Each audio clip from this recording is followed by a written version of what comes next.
আসসালামু আলাইকুম। আমি স্থপতি মোহাম্মদ রাকিবুল ইসলাম।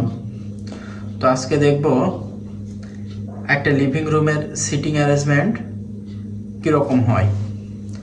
তো সেই জন্য আমরা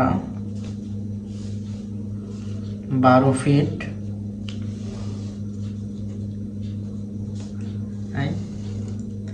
13 ফিটের রুম নিয়েছি।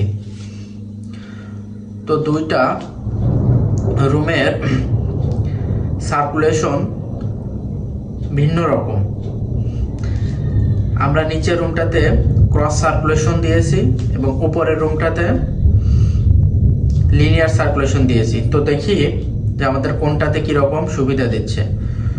তো ক্রস সার্কুলেশনে আমরা দেখতে পাচ্ছি যে একটা মানুষ এদিক থেকে এসে এদিক থেকে বের হয়ে যাবে। তো তার চলাচলের রাস্তাটা ক্রস ভাবে হচ্ছে। তো এটার ফলে কি অসুবিধা হচ্ছে, এর ফলশ্রুতিতে যে দর্শক এবং এখানে যে টিভি আছে এদের মাঝখানে এই মানুষটা একটা বাধা সৃষ্টি করতেছে। যখন দর্শক টিভি দেখতেছে তখন এটা সামনে দিয়ে বাধ্য হয়ে মানুষ যেতে হচ্ছে। তার ফলশ্রুতিতে স্বভাবতই দর্শক একটু বিরক্ত বোধ করবে। এবং আমরা যদি আরো দেখি যে এই ক্রস সার্কুলেশনের কারণে আমরা ম্যাক্সিমাম এই জায়গাটুকু ব্যবহার করতে পারতেছি, বাট আমাদের সার্কুলেশনে আমাদের অলমোস্ট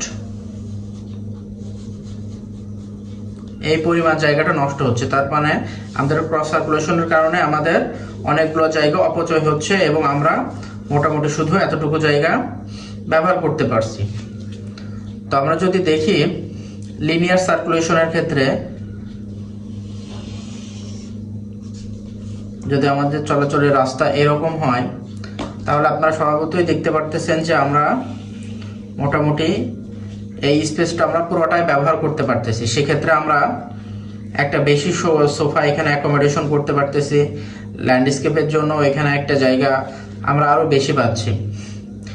তো আমরা সিটিং অ্যারেঞ্জমেন্ট করার সময় অবশ্যই এই লিনিয়ার সার্কুলেশন ব্যবহার করব এবং ক্রস সার্কুলেশন অ্যাভয়েড করব।